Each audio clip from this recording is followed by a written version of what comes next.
volta com a segunda parte do nosso programa, respondendo a questão do nosso querido irmão Gustavo Lima, lá de Barreiras, Ceará, que agradecemos o e-mail, que ele acha que a posição aceita da doutrina espírita está ligada a entendimentos pessoais dos pesquisadores com relação à ressurreição, ou tem alguma base em livro, que ele pede livros, ele pede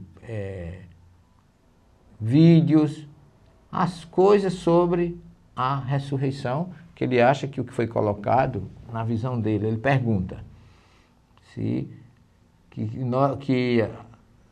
o filme nega que a ressurreição de Jesus pela forma tradicional e adaptado agora a ponto de vista espirituais. Não, a ressurreição de Jesus foi uma só.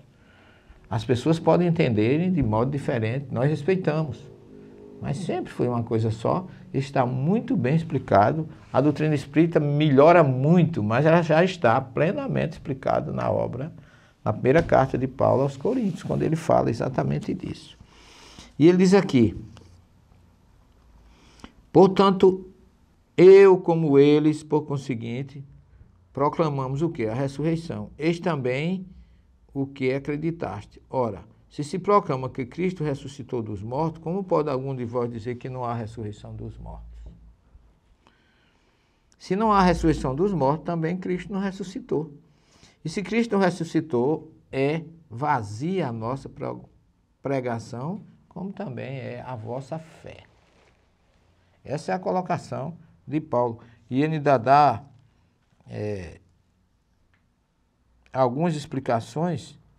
Ele diz assim: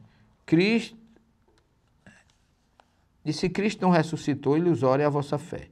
Ainda estáis em vossos erros. Por conseguinte, aqueles que adormeceram em Cristo estão perdidos. Se temos esperança em Cristo somente para esta vida, somos os mais dignos de compaixão de todos os homens. Está vendo? Porque aqui tem outros fatores que envolvem essa questão, que é a reencarnação, que aqui Paulo também fala na pergunta que ele diz assim: mas dirá alguém, como ressuscitam os mortos? Com que corpo voltam? Aqui agora ele entra na questão aprofundada. Porque Paulo está falando como judeu, meu caro Gustavo, mas a ressurreição física foi trazida por Daniel, está lá no capítulo 12, versículo 2, que já trouxe da questão do princípio egípcio, como eu falei no início. Então ele está falando de uma ressurreição física. Muitos dos que dormem no pó reviverão, voltarão à vida. Então muitos entendem isso, como está lá também Ezequiel 37, que é uma volta física. Mas Ezequiel 37 é uma parábola, é uma metáfora. É a fé do judeu que estava morta pela a expulsão e pelo cativeiro, que Ezequiel tem uma visão que aquela esperança seria revivida e eles voltariam para a terra de Israel.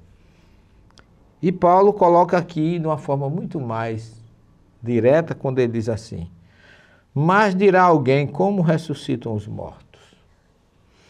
Com que corpo voltam? Ora, por que é que eles fazem essa pergunta? Porque se há uma ressurreição física, qual é o corpo que volta nessa ressurreição, se o judeu aceitava a reencarnação? Sobretudo o fariseu, que Paulo era fariseu. Qual é o corpo que volta se há uma ressurreição física? Aí ficou uma dúvida. Se todo mundo sabia que existia o Guigu Neshamot, que é as rodas da alma, que a gente vai e volta quantas vezes seja necessário, e agora se prega uma ressurreição física, qual é o corpo que vai voltar? Se eu já fui homem, mulher, já tive vários corpos físicos. E Paulo coloca aqui, insensato. Quer dizer, ele considera insensato quem pensa assim. Por quê? Porque o que semeias não adquire vida a não ser que morra. O corpo físico morre. Por quê?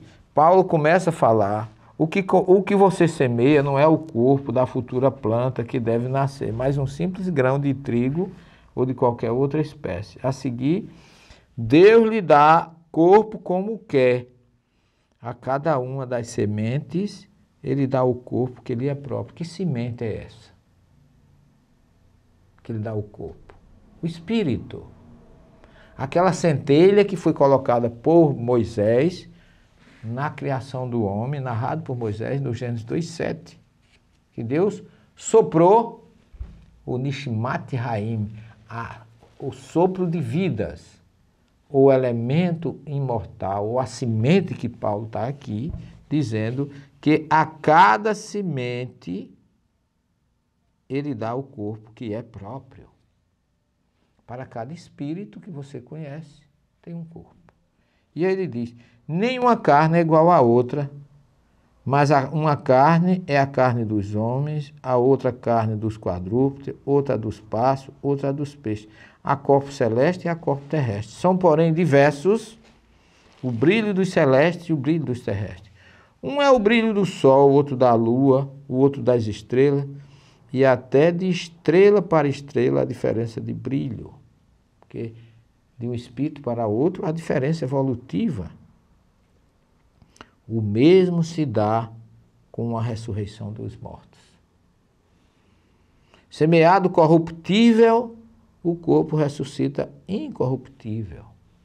Semeado desprezível, ressuscita reluzente de glória. Semeado na fraqueza, ressuscita cheio de força. Semeado corpo psíquico ou animal, ressuscita corpo espiritual. Esse corpo psíquico aqui é o Neshama, que eu falei para vocês. O Nishmat, que é aquele que vai trazer a Nefesh, que é a própria vida, que vai trazer o corpo físico. Mas semeado corpo animal, ressuscita corpo espiritual. Qual é o corpo espiritual? É o Nishmat, é a centelha divina que Deus colocou em nós. Como entre o corpo espiritual, entre o espírito e o corpo físico ao perispírito, o que é visto na ressurreição é o perispírito. Mas nós vamos aprofundar isso na terceira e última parte do nosso programa, se Deus quiser. Até já.